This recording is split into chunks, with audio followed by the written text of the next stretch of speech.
Bom dia!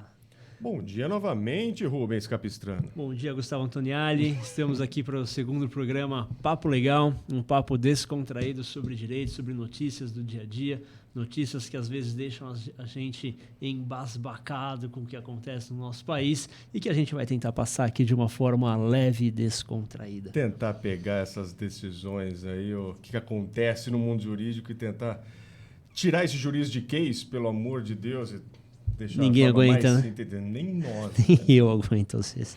O que você tem pra gente hoje, Gustavo? Rubens, aliás, um assunto que não é necessariamente de hoje, mas está causando e ainda vai gerar muitos reflexos. A decisão do Supremo que declarou a constitucionalidade, poder falar legalidade, constitucionalidade, legalidade, de se cobrar dos sindicatos instituírem a cobrança da contribuição assistencial novamente. Eu li um pouco a respeito. Não é bem a minha área de atuação. Isso é aquilo que as pessoas falavam de que tem que pagar um dia do... Pagar um dia, né? De primeira exatamente. Um dia e tal. Não. Não é? Não, Me explica o que é isso, esse pagamento, essa contribuição, que era de um dia de salário, é o que chamava de imposto sindical. Né? Tu pagava-se um dia. Agora está vendo para voltar isso daí, agora com cobrança, se não me engano, de 3 dias e não mais um dia. 3 dias? 3 dias de trabalho. O trabalhor já achava ruim pagar um dia, vai pagar 3 agora. Não estou falando que vai, porque essa decisão do Supremo causa exatamente essa dúvida, cara. Que é o que o Supremo declarou constitucional não é o retorno do imposto sindical. É a contribuição assistencial. Parece a mesma coisa. Falou de sindicato, é uma coisa mesma só. Coisa. Mas não. Nesse caso, a contribuição assistencial é um valor que o empregado também paga. Então, assim, no final, o resultado... É o mesmo. Sai do empregado. Sai do empregado. Sai dinheiro do bolso do trabalhador. Mas essa contribuição, ela é basicamente para financiar a negociação coletiva. E não para financiar a estrutura sindical, como é o imposto sindical. Certo? E essa contribuição assistencial, ela tem que estar prevista na sua convenção coletiva. Então, se o sindicato da sua empresa e o sindicato que representa os empregados de determinado segmento elaborarem uma convenção coletiva e nesta convenção estiver previsto que os empregados vão precisar pagar X reais, perceba que não está falando de um dia de trabalho, 3 dias de trabalho, 20 dias de trabalho. Não. É em valores mesmo. Entendi. O valor da contribuição assistencial é X, que não é padronizado que nem o imposto sindical, que era de um dia de trabalho. Isso daqui, cada convenção pode ter determinado valor. Tá? Entendi. E esse valor dessa contribuição assistencial, ela é, como eu já disse, ela é voltada para custear para todos os efeitos as negociações coletivas. Tá? Só que o que o Supremo fez? E, assim, acertadamente, embora eu tenha algumas divergências, posso até falar, não vejo problema maior, não vejo maior problema nisso, que é, por exemplo, sindicatos querem instituir a cobrança da contribuição assistencial, tudo bem, mas garantam aos empregados o direito de oposição ao pagamento. Entendi. Certo? Sim. Eu posso não querer pagar. Eu posso não querer pagar. Perfeito. Só que isso gera um outro reflexo que, infelizmente, eu já vi noticiar aí na prática, que é sindicato burocratizar ou cobrar pela impugnação, pela oposição. Então, tudo bem, você não quer pagar, mas coloca-se requisitos. Mas tem que impugnar, você pode se opor ao pagamento, mas tem que ser até X prazo da data da assinatura da convenção, ou tem que levar pessoalmente o documento assinado. Faz uma lista de exigências para o empregado opor, que não vou falar que acaba tornando inviável a oposição. Mas dificulta. Muito. Dificulta. E tem ainda notícia de sindicatos que cobram pela oposição. Então você quer se opor, o custo para apresentar a oposição é R$150. Às vezes é mais caro do que o pagamento. Do que a própria contribuição. Entendi. Então, assim, eu não sei, na prática aqui, de novo, achismo, tudo bem? Quer instituir? Tudo bem, mas eu acho que deveria ser de uma lógica inversa. Não partir da premissa de que você tem que, se você não quiser pagar, você se opõe. Eu acho que poderia ser. Então, se você quiser pagar, você se habilita. Então, para todos, a regra é não pagar. Se você quiser pagar, paga. Se você não quiser pagar, tudo bem. Mas a lógica que se aplica aqui é inversa. Para todos os efeitos, você paga. Se você não quiser pagar, aí você se opõe. E não assim, se você quiser pagar, você fala, não, eu quero contribuir com o sindicato tal. Vai lá e se habilita para pagar. Entendeu como essa lógica muda? Na prática, muda. Mas não é assim que está estabelecido. E a lógica para eles é muito clara para mim, porque se eles deixarem isso a cargo do empregado...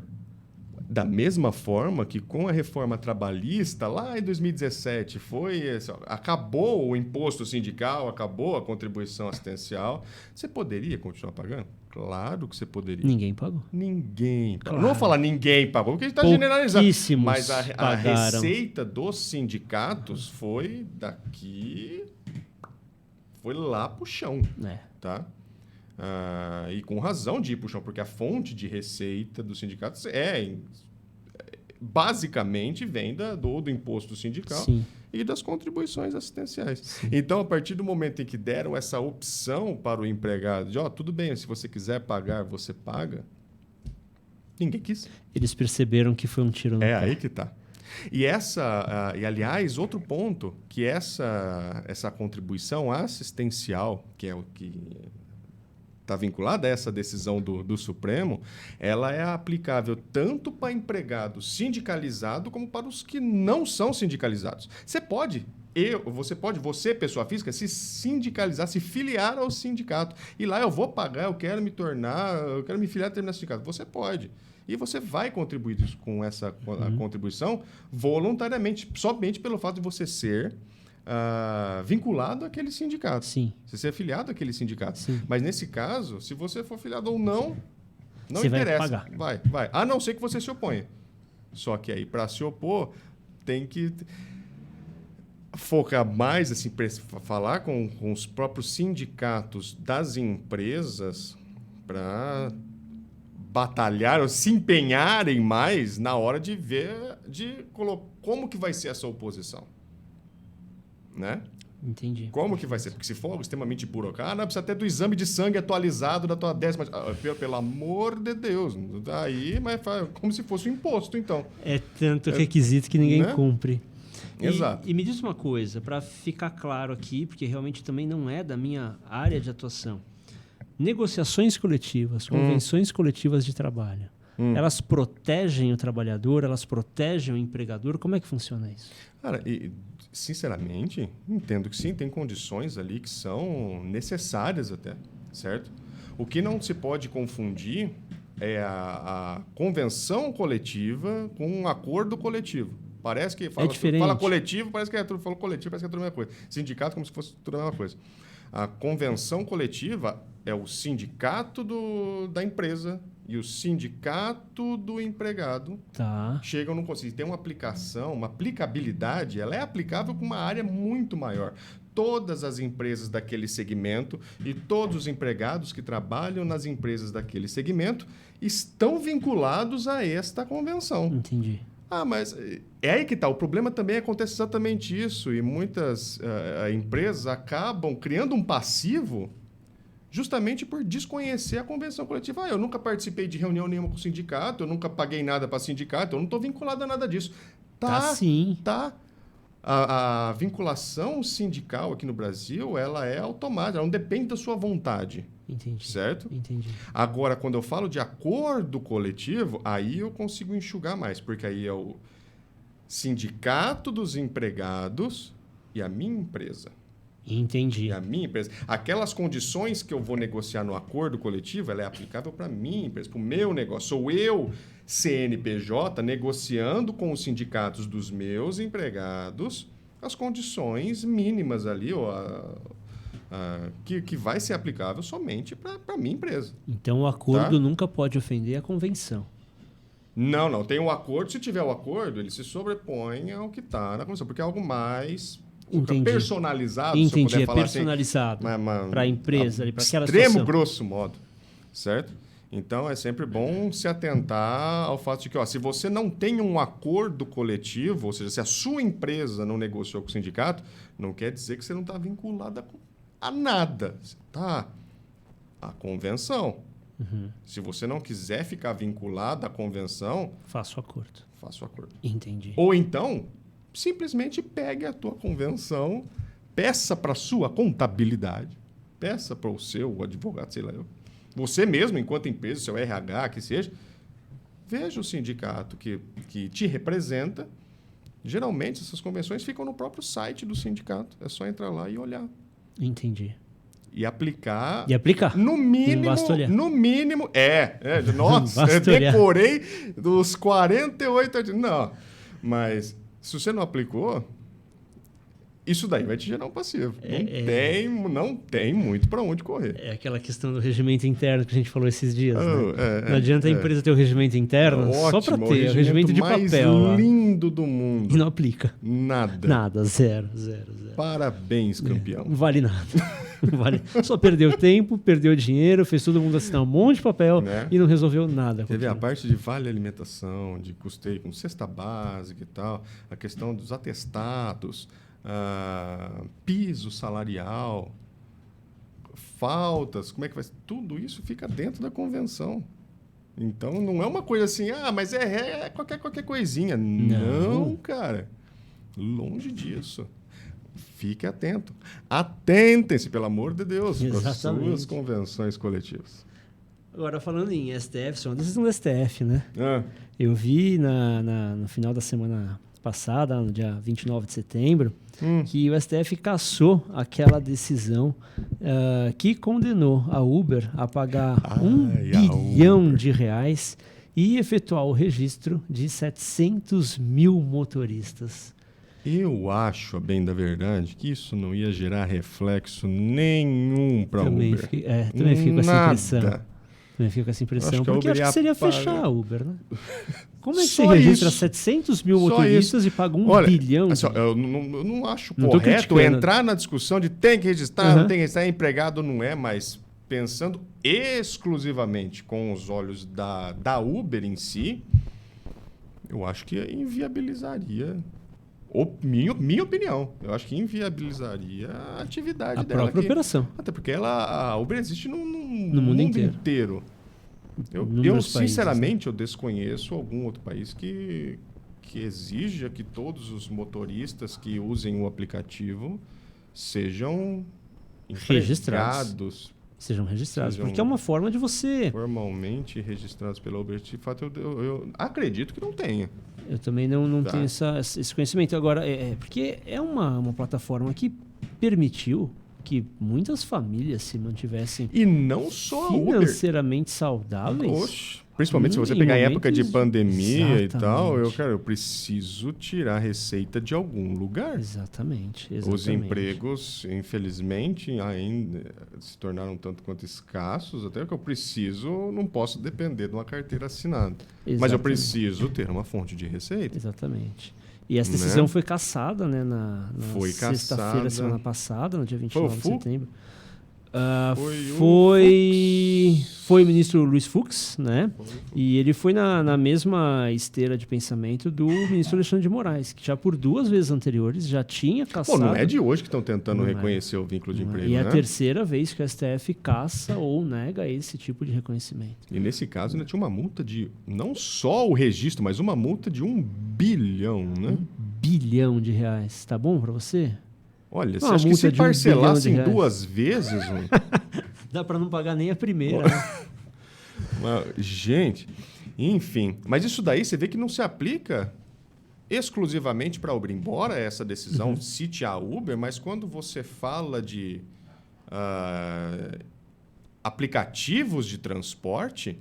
Você está falando também de 99 Táxi, de Rap, de... Desculpa se existe mais alguma, só me vem esse na cabeça. Todos. Mas a partir do momento em que... Agora tem a Ubiscar, agora aqui em São João. Se você traçar O iFood. iFood, meu Deus. Imagina. Só esqueci do iFood. Quantidade de pessoas que vivem em base do iFood. Que vive desses faz? aplicativos de entrega, uma vez que você tem uma decisão dessa para Uber, nossa, as outras vêm em efeito cascata. Assim penso eu. Entendeu? Sim, claro. Porque a partir Aí você imagina se todas elas vão falar, tudo bem, tchau. Eu não consigo nem pensar no impacto. Como tchau? 700, vamos pensar só na Uber, 700 mil motoristas. 700 sem mil operação pessoas hoje. Que, para todos os efeitos, têm uma receita que não necessariamente vão sair da Uber e ter um emprego em algum outro lugar. Mesmo porque muitas delas já entraram como motoristas do aplicativo por falta de emprego. Porque perderam o emprego, porque se viram numa situação delicada em relação a isso. Aí se você coloca todos esses aplicativos que envolvem entrega ou qualquer outro tipo de transporte, resolver também falar tchau, o tanto de gente que vai ser afetado por isso, é aquilo lá, né? Você tenta proteger o motorista ou o empregado, que seja, mas acaba tendo um efeito prático reverso. Não estou falando que você tem que sucatear a relação de emprego, pelo amor de Deus. Não é isso. Mas existem requisitos para você reconhecer um vínculo empregatício. Não, sim. Quais são os requisitos? Mas aí, se você Explica colocar... pra gente. Não, claro. Só dá um passinho antes, mas quando você torna essa relação onerosa de tal forma que a própria empregador ou a própria plataforma vê que não é sustentável manter as atividades ali ali em atividade, tá? Então você protege o funcionário, você protege o prestador de serviço, você protege o empregado, mas ao mesmo tempo você abre margem para aquela pessoa, para aquela empresa que estava dando receita para aquele funcionário, para aquele prestador de serviço, fala assim, então já que é assim, eu não quero mais. Você protegeu por um lado e acabou ferrando ele de outro, entendeu? Sim, claro. E aí, sobre as relações, dos requisitos do vínculo de emprego, o próprio artigo 2º, 3º, se pegar o artigo 2º e 3º da CLT, vai tratar ali do que é empregado, do que é empregador. Certo? Você tem pessoalidade, habitualidade, onerosidade. Então, se você trabalha, subordinação, né? Então, se você trabalha e você tem pessoalidade, se é só você que trabalha, você não pode se fazer substituir. Tá? Você não pode, hoje eu trabalho aqui, mas amanhã eu não posso vir e eu mando outro no meu lugar. Se você não pode fazer isso, tem a pessoalidade. A onerosidade, que é receber para isso. Receber do seu empregador. Exato. Receber pelo trabalho prestado. Se você tem a habitualidade, ou seja, se você faz aquilo com frequência, agora essa palavra frequência é chata, rapaz, porque eu não estou falando que você tem que necessariamente todo dia. Tem até quem fala que a habitualidade seja até aquela expectativa de retorno. Eu sei quando aquela pessoa volta para prestar serviço para mim. Entendi. Então, essa expectativa de retorno, tanto você vê que para empregado doméstico não precisa ir todo dia na casa da pessoa para ter o vínculo reconhecido. Foi mais de 2 vezes por semana, tem o vínculo já tem a habitualidade. Tá, habitualidade. É um dos requisitos para o reconhecimento do vínculo. É um dos requisitos. Certo? Perfeito. E a subordinação, né? Ou seja, você recebe ordens, a gerência, o poder de mando, a decisão é do empregador. Então, se você está submetido a ordens, a sanção, qualquer forma de gerenciamento daquilo que você está fazendo, entende que tem a subordinação também. Preencheu isso, são cumulativos. Aí não adianta preencher 1, 2, ou é tudo ou não é nada. Certo? Tem. Então, nesse caso, se você pegar para a Uber, eles entenderam que preenchia todos esses requisitos. Mas o STF cassou. Mas o STF cassou. Pronto. Novamente. Terceira vez. Tá. Pessoal, Gustavo, queria agradecer mais esse programa Papo Legal. Hoje foi só trabalho, pelo amor de Deus. Hoje foi só direito do trabalho. O próximo garanto que eu não... Se eu falar CLT, você pode me dar uma cadeirada. Mas é isso, a gente tem que tirar as dúvidas que os nossos ouvintes têm.